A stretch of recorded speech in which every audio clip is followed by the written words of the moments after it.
Well, good morning, everybody, and welcome to this session on countering terrorism.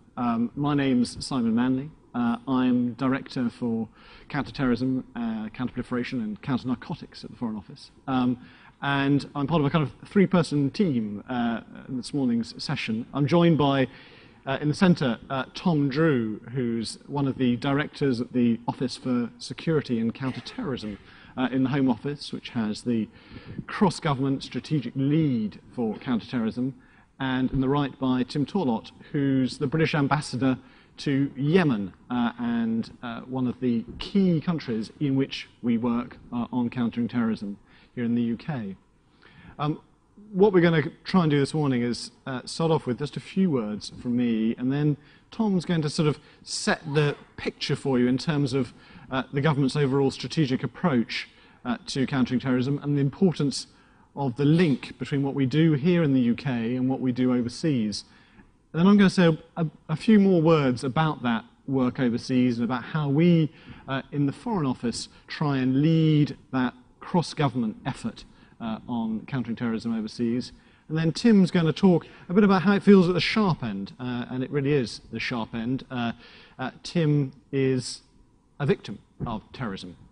Tim was almost assassinated by Al-Qaeda just a couple of months ago in Yemen. So I hope he can give you an insight into what it really feels like very much at the sharp end of our efforts.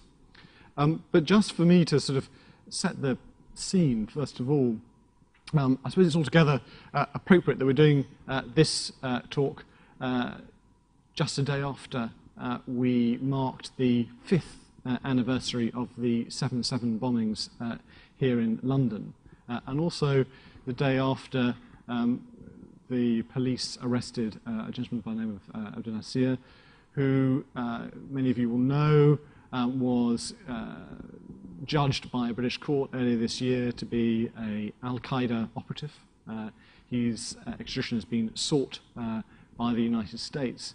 And what both that morning of the 5th anniversary of 7/7 and that arrest, I think, demonstrate is the nature of the terrorist threat that we face in this country.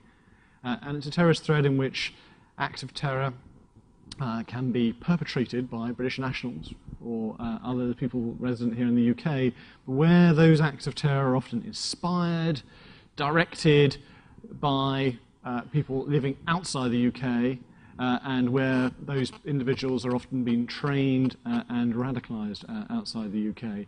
So our efforts right across government are very much aimed at trying to bring together what we're doing here in the UK with what we're trying to do overseas to understand how we can reduce our own vulnerabilities to terrorism here in the UK and how we can work overseas with partners to address this threat. So I'd like Tom perhaps to start off by just sort of setting the scene for us in terms of the government's overall strategic approach and how that link between the domestic and the overseas works, and then say a word about how kind of we as government bringing together local government, regional government, national government, but also our network of posts overseas works together in, I hope, some kind of fairly innovative ways to try and address the threat that we face here in the United Kingdom. Tom.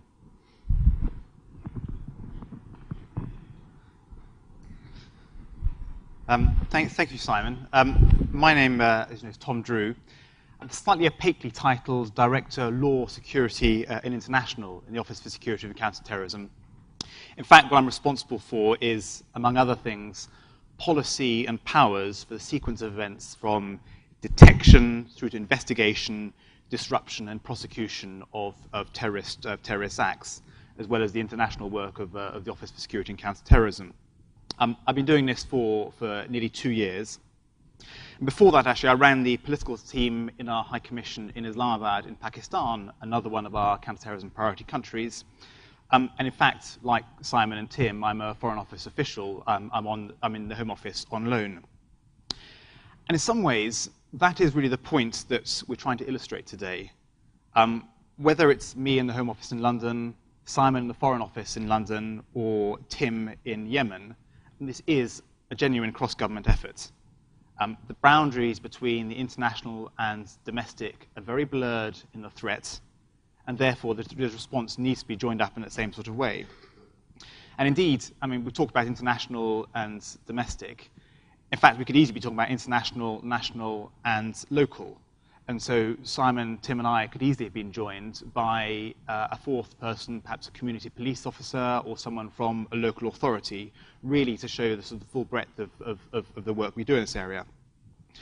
And that, in a sense, also is really what my organization, the Office for Security and Counterterrorism, is about. It's ensuring that the whole of the government's efforts in this area, from the local social worker to the MI6 officer or soldier overseas, are all pulling together in the same direction through a common set of goals. And therefore, in my presentation, I'm going to talk through the sort of context of that response and how that works a bit in practice. I suppose I fear at this stage I'm going to appear to be sort of the bureaucratic end of this process, while you've got sort of the more glamorous, cutting edge who will come towards the end. Anyway, a little bit about the organization, the Office for Security and Counterterrorism, to introduce those of you who don't know much about it. It was established in 2007, following the 7/7 bombings and the failed plot to blow up transatlantic airliners that year, really to give greater muscle and coordination to the government's efforts in this area. And with, at the time, huge amounts of extra money going into counterterrorism, we needed to ensure that it was properly and strategically focused. Effectively, we run counterterrorism for the governments as a program in the same way as the rest of the government runs programs in many other areas. In practice, then, what do? We support the Home Secretary, who has the national lead, and other ministers from all other departments in developing, directing, and implementing the counterterrorism strategy, counterterrorism strategy across governments. In practice, therefore, we're running cross Whitehall boards around a typical table, actually from just this morning, where we had the weekly security meeting chaired today by the Minister of State. We have down one end Department of Education, we sometimes have health there, the Treasury. At the other end of the table, you've got the intelligence and security agencies, all around this same common purpose. So that is our first and primary role, really, to make sure there is the strategy developed and implemented. Secondly, there are elements which the Home Office has always done, counterterrorism legislation, policing, borders, protective security, in the same way as all the other government departments around Whitehall also have their own responsibilities. We have some specific responsibilities for oversight of the security service and the police counterterrorism efforts, and also when there is a crisis, the Home Secretary will be the one, if it's domestically, chairing COBRA, and we support her at that an official level. Worth mentioning very briefly a big priority for the next few years, which again will be an international, domestic, local issue from Dorset, where the sailing is going to happen, to the East End of London. The Olympics is going to be an important part of our work. And finally, I won't touch on this too much, but we house a research, information, communications unit, given actually the importance of communications at local, regional, community level to our effort. So that's a little bit about what the organization is there to do. But most importantly, our work is based across governments on a shared understanding of the threat. And that threat is hugely complex, and try to summarize it in 4 bullets is rather difficult. But I think there's some sort of clear drivers we can pull out. And the first is that of ideology. It's easy to identify as a powerful and popular ideology associated with Al-Qaeda, which has considerable support around certain bits of the Muslim world, a very sort of seductive narrative of sort of grievance and oppression, which can be brought up into all sorts of other grievances as well. That's one driver. The other driver, and I'm sure Tim will talk about this a little bit later, is conflict, state failure, fragility. Worth also mentioning something completely different, technology. It is a lot easier to be a terrorist these days, and therefore an important part of the work of the program is actually making sure that our own technological advances are up to speed as well. It's communications, easy for terrorists to communicate, easy for people to build a bomb off the internet, and then GPS and Google Earth are great attack planning tools. And finally, I guess the other driver which brings all these things together, radicalization, in a consequence of ideology, really, but other personal, social, political grievances, both at home and overseas. How does that manifest itself? Well, I think we, again, crudely, I would sort of identify the threat in sort of 4 different ways. The traditional threats most of us are most familiar with, the Al-Qaeda leadership based in the tribal areas of Pakistan, still have, as with 7/7, a clear link to a lot of the plots that we have uncovered over the years in the UK. Increasingly, and I'm sure Tim and Simon will talk a bit more of this as well, some of the affiliates of Al-Qaeda based in other parts of the world, Yemen, Somalia, ones that worry us particularly at the moment. Again, Yemen was the one which featured in the failed attack on Christmas Day on an airline in Detroit. Regional terrorist groups, regional grievances. Again, Kashmir in particular I'd highlight. Kashmiri separatists based in Pakistan, very close links to Al-Qaeda, and you get, again, a bit of a blurring, so another sort of strand of where the threat comes from. And finally, self-starting independent individuals, the one-off loner, the lone wolf, for example, perhaps self-radicalized over the internet, actually pretty hard to track down, harder in many ways in some of these organized groups. Particularly mine in particular, prime interest is in the terrorist threat to the UK and obviously UK interests overseas. And I suppose what I've talked about, a lot of it so far, has been threats based overseas. I want to stress a little bit on what's happening here. And of course, there are people in the UK actively in the security service conducting operations just in the moment, planning attacks, raising funds, recruiting, radicalizing, spreading propaganda. But there's also, many of these groups are very closely linked to overseas, as Simon said, so with direction, orders, training, inspiration from overseas. And again, like Simon and Tim will pick up that a little bit. What does that add up to? It adds up to, we have the Joint Terrorism Assessment Center, which judges the threat at the moment is still severe, which means that an attack is highly likely at any time. Critical, which would be one more worrying than that, would mean actually attack is imminent. So it's perhaps not quite as scary as I intend to make if you don't know the threat assessment system. Anyway, this assessment of threat is really what informs the main principles of our strategy, contests. And I mean, I keep coming back to these, as Simon has as well. Firstly, the need that any action we take is done both here and overseas.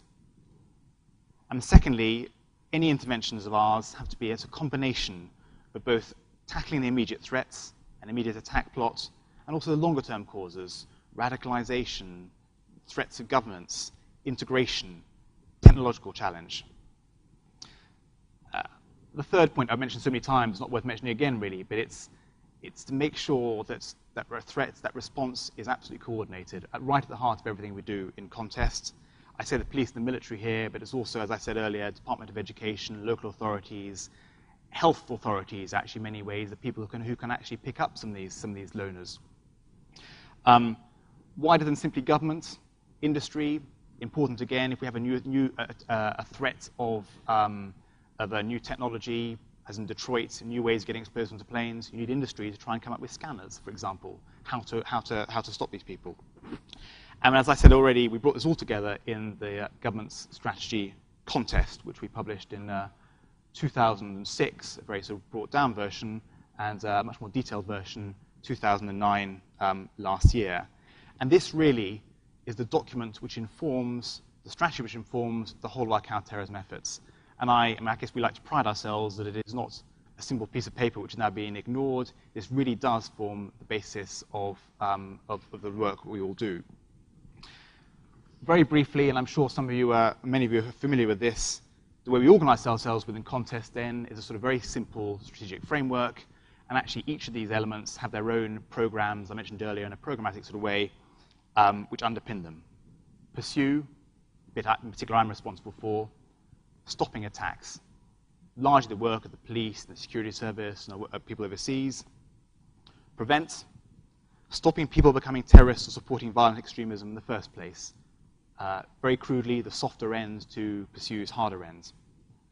Protect, to make sure, give an example of a shopping center or the Olympic Stadium, for example, make sure that buildings, for example, are built in such a way that they're fully protected from terrorists, strengthening our protection. And finally, prepare, where actually we can't stop an attack, to make sure we're properly prepared for it, where the men can come in the white suits to clear up the mess afterwards, frankly. And then there are various other cross-cutting areas, CBRNE, a sort of bizarre acronym, the chemical, biological, radiological, nuclear weapons, making sure that terrorists can't have access to that. As I say, all of these have their domestic and international aspects, and under each of them, as I say, there are cross-government programs. Does it work? I'm not going to go through all these figures, nor do I really want to tempt fate by saying this is a great success or not. There is always the risk of what's out there we don't know about. But I think the arrest and conviction figures do give an indication of a certain amounts of success from law enforcement, from the security services, actually from the whole range of people I talked about beforehand. But also, I think we have to talk about the fact there haven't been any successful mainland attacks in recent years from international terrorism in the UK. And of course, there's, can't put it on a slide like this, but of course there's a lot goes on in terms of preventing attacks and prevention even before that, which will never actually make it to daylight. But I mean, clearly, we're still very much learning. The challenge, remains huge. Simon mentioned, what's happening, even the arrest yesterday, as Simon mentioned. So we really can't be complacent. And I guess, the range of challenges which coming up include the fact there is always this risk, what we don't know about. We're finding, and I'm sure Tim and Simon will talk about this, that the terrorist threat is becoming more diverse, more diffuse. The targets more diverse, more diffuse. Their methods more diverse, more diffuse. All make it harder for us to tackle them. Technological advances. It is, I mentioned the problems of technology. As technology advances, our job becomes harder and harder. You'll be seeing in the press legal issues, questions about actually our methods, the question, the balance between security and civil rights, challenges in the courts to what we're doing. All this provides quite a complex backdrop to some of the challenges we face. They're going to be difficult, but I think my end point will be that the only way we will tackle these, or the only way we'll have a chance of tackling them, is really to use this joined-up approach. It's no government department alone is going to tackle all these things in one go. Thank you. Simon.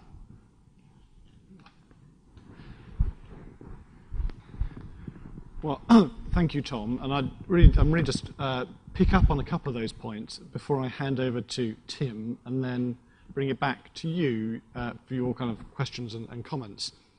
First of all, just to pick up on Tom's sort of comment about, in a sense, our good fortune. I mentioned 7/7. We haven't had anybody killed here since 7/7 as a result of Islamist violence here in the UK. That's not just good luck. It's due to the extraordinary efforts of our police forces, our security forces, but also what we've been trying to do overseas to reduce the threat back here to the UK over the last 5 years. But others haven't been so lucky. Britons have been lost to terrorist violence overseas. Britons have been kidnapped just in the last year by Al-Qaeda overseas and have been killed by Al-Qaeda overseas. Britons have got caught up in terrorist attacks overseas, just even in the last few months, attacks in Pakistan. And of course, thousands of people have been killed in those countries with which we work overseas in terrorist violence, particularly in Pakistan, but also in Algeria, in Iraq, and elsewhere. So the threat is real. It's real here in the UK. It's very real for us overseas. Tim's going to talk about how it feels very real and actual to our cross-government team in Sana'a. We in the Foreign Office are about taking the structure and overall strategy that Tom has set out and defining what it is that we need to do with that strategy, with that structure overseas, and bringing together all of government at home and overseas to deliver it.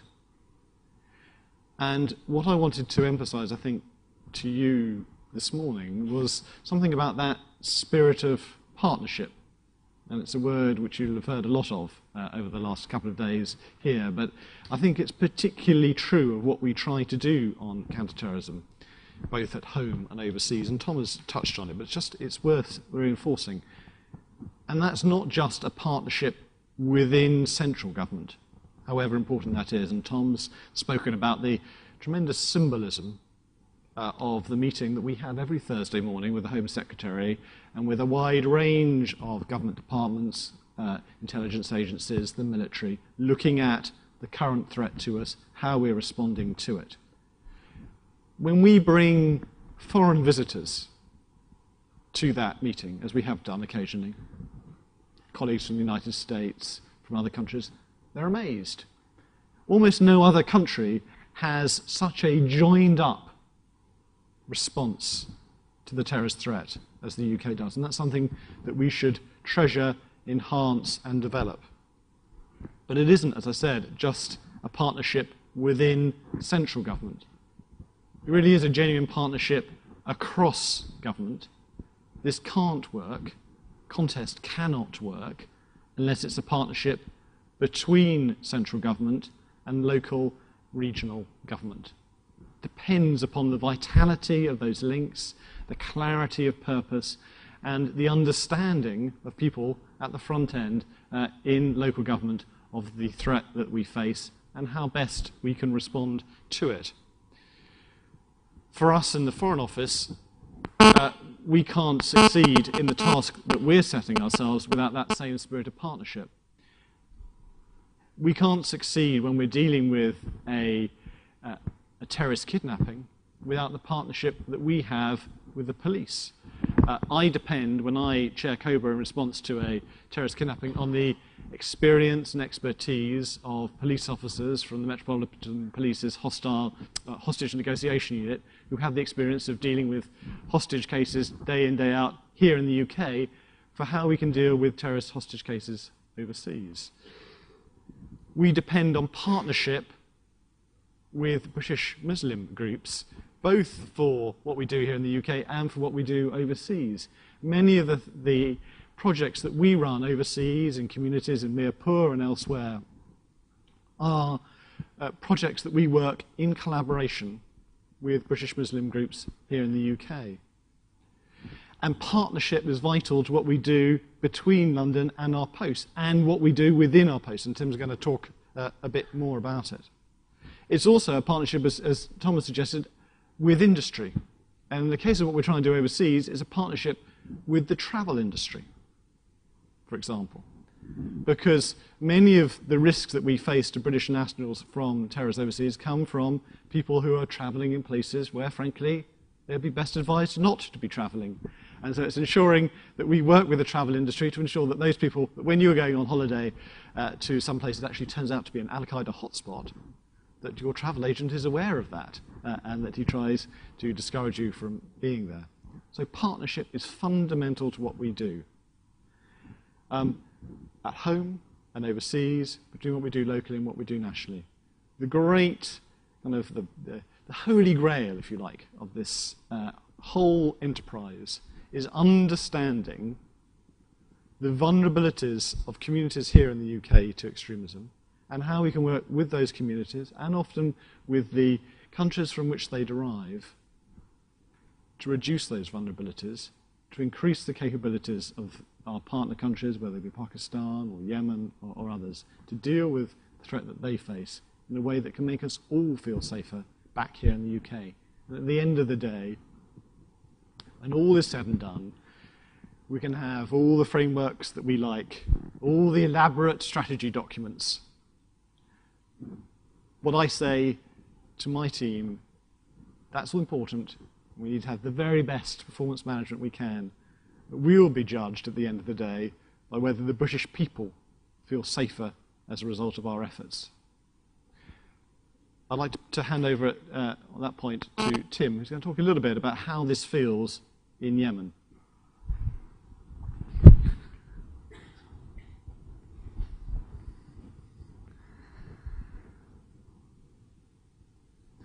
I'm not entirely sure about being described as the glamorous end of the of the CT spectrum. And Yemen's the poorest country in the Middle East by quite a long way. It's riven by conflict. It has a government which is not entirely in control of quite large swathes of most of its of the country, and where British ambassadors get targeted by Al-Qaeda. Fortunately, not too regularly, but it does happen, and it happened to me. I want to talk about three things. I want to talk about the threat from Al-Qaeda itself, what they do, what it is we're dealing with, who they are, which will be very short, and then a little bit about what is a truly whole-of-government response as part of the international community and indeed the Yemeni counterterrorism community's response to dealing with Al-Qaeda in the Arabian Peninsula. And I hope it'll pick up on everything that I've been plugged as picking up on, but it probably won't, so please ask questions afterwards.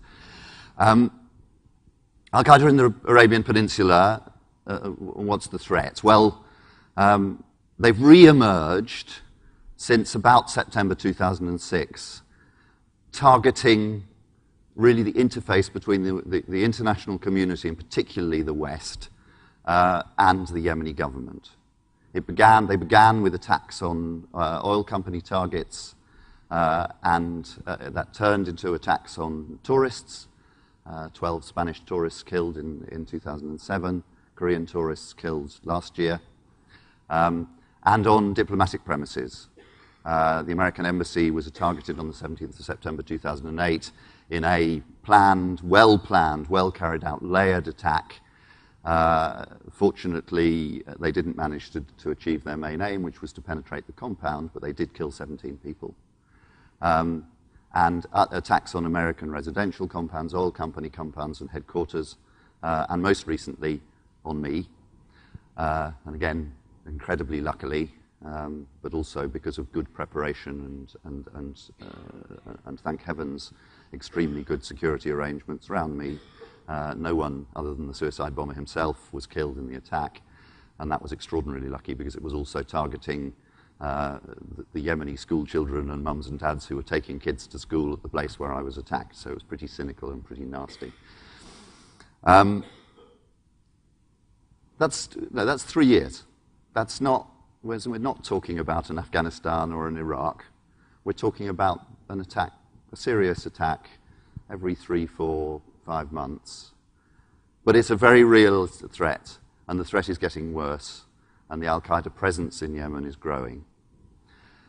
It's growing for two reasons, really. I think what began as a Yemeni movement has now been swelled as Saudi Arabia was very successful in attacking terrorism and tackling terrorism in Saudi Arabia. So a large number of the Al-Qaeda extremists who were working in Saudi Arabia and unable to do so came south and swelled Yemen's ranks, joining a hardcore of Yemeni fighters who had fought in Afghanistan and more recently fought in Iraq within Al-Qaeda and have come back. And their ranks have been swelled by perhaps the most difficult and dangerous new element, which is a much younger generation, and I mean young. These are a lot of the new recruits to Al-Qaeda are teenagers, recruited at 16 or 17, who are joining the targeting of us in Yemen. What's also happened is that Al-Qaeda in the Arabian Peninsula has turned its attention overseas very successfully. They carried out an attack on the Saudi Interior Minister in his own office, which, again, a little bit like me, actually the suicide bomber got even closer and there wasn't an armoured vehicle in between, but fortunately didn't kill him. They were behind, without any question, the attack on Northwest Airlines on Christmas Day last year, and the same radicalizing influence, an American-educated cleric called Anwar al-Awlaki, was behind, or at least talking to, the Fort Hood attacks in September last year. And we know that they are serious about targeting Western interests, and we know, unfortunately, that doesn't just comprise US interests, it comprises the UK mainland and UK interests all around the world. So it is a very real threat. What do we do, the British government, in Yemen and in partnership with departments here to tackle that? Well, the first thing I should say is it isn't just us. We work extraordinarily closely with the Yemeni authorities insofar as our human rights commitments allow us to, and that is a big issue. We work very closely with the Saudi authorities. We work extraordinarily closely with the Americans. We work very closely, not least on a recent kidnap case involving Al-Qaeda, with the Germans and other Europeans. We work really with anyone, including moderate Islamic states, the Jordanians, the Egyptians, the Lebanese, North Africans also, in dealing with the problems of terrorism, short and long term. As far as the embassy is concerned, CT really led the way in our whole-of-government approach. The embassy is an interesting cross-section of departments, including the Department for Work and Pensions, which is not something you'd normally expect to find in a British embassy overseas, but we have 3 people working for the Department for Work and Pensions, not on counter-terrorism issues, I stress. But we are at the forefront of our work on CT and counter-radicalisation are the Foreign Office, the Ministry of Defence, DFID, and other agencies as well. And what we do to counter-radicalisation, counter-extremism, and counter-terrorism is absolutely working together. What is it? Well, clearly there's a bit of the sharp end, which is what I was billed as being. So the MOD, Foreign Office, and others help to support the counter-terrorism unit within the Ministry of which is the civil arm of the Ministry of Interior, the best, without question, strike unit targeting Al-Qaeda actively. We support the development of a Coast Guard unit, tackling arms smuggling, people smuggling, and a whole range of other things that the Coast Guard do. We support and have just developed ourselves through MOD, DFID, and Foreign Office conflict funding the establishment of a Yemeni version, I suppose, of COBRA, or the Office on Counterterrorism, a multi-agency coordination unit for dealing with terrorist incidents, the Office of Special Security Information. And that's all very obvious, but actually, far and away, the majority of what we do on countering radicalisation and extremism in Yemen is done through DFID's programs. We know that you don't tackle terrorism just by targeting existing terrorists. What we've got to do is tackle the root causes of radicalisation, the root causes of extremism, and the sorts of environments that encourage people to become radicalised and extreme, and made extreme. And the issues that we're wrestling with and that DFID's programs are absolutely focused on are the issues around poverty, the issues of huge unemployment, 56% youth unemployment in a very poor country, and that's a huge issue. The issues of injustice. We have a big program around judicial reform, human rights issues, dealing with a more responsive, effective policing community which ordinary Yemenis can have confidence and trust in. We do a huge amount around education, improving curriculum, making education available to people. And all of that is directly targeted at issues of stability and long-term security and, of course, prosperity of the country, which helps to eradicate extremism. The way we plan that is absolutely as a unit. So MOD staff, DFID staff, FCO staff, and others are all involved in the way that we approach this as a whole-of-government, cross-government approach towards extremism and terrorism. My role in that is obviously to lead that planning process and to lead that team, but also to do the networking with other key partners, and most importantly, to deliver tough messages to the Yemeni authorities, who aren't always as good as they ought to be at clamping down when we'd like them to be on terrorism, to enable us to be working in the areas that effectively that we want to be working in, and of course from time to time to be tackling the human rights issues which get in the way of what we want to be doing on terrorism. So that's what we're doing, the way we're joined up, the way we work together. One or two key points, I think. First of all, we couldn't do this if we didn't all work together. The cross-Whitehall approach is essential. That there is, as both Tom and Simon have said, complete blurring between what used to be the strategic role in London with departments and the delivery role in Post. That's gone. A lot of the strategy towards tackling terrorism in Yemen is done in Yemen. A lot of the delivery now is done here through the sorts of things that Tom and Simon have been talking about.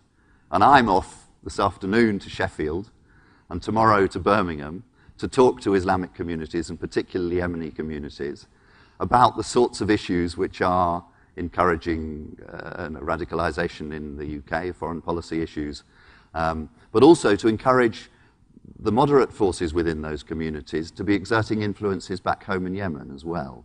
And we've done it through vocational training, bringing people with real skills in Birmingham to Yemen to be spreading those skills, developing the country in which we're working. So that link between local communities and in the UK and local communities in Yemen is very real, and we're all part of making that happen. And of course the threat, I have a cleric sitting somewhere in rural Yemen whose outreach goes far further than this room, whose influence is evil, and reaches to the heart of anywhere that's on the internet. And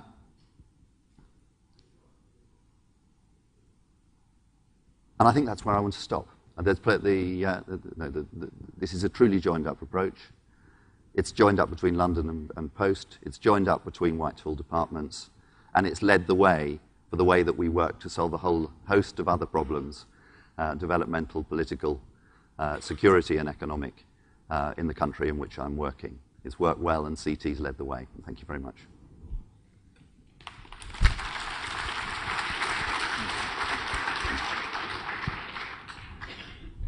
I suspect that you've all got other sessions that you're desperately wanting to go to, or just to grab a coffee. Could I thank all of you for coming along this morning, showing the interest in this issue. Thank you very much indeed, in particular to those of you who've asked such pertinent questions of us. I look forward to working with you in various ways. Thank you.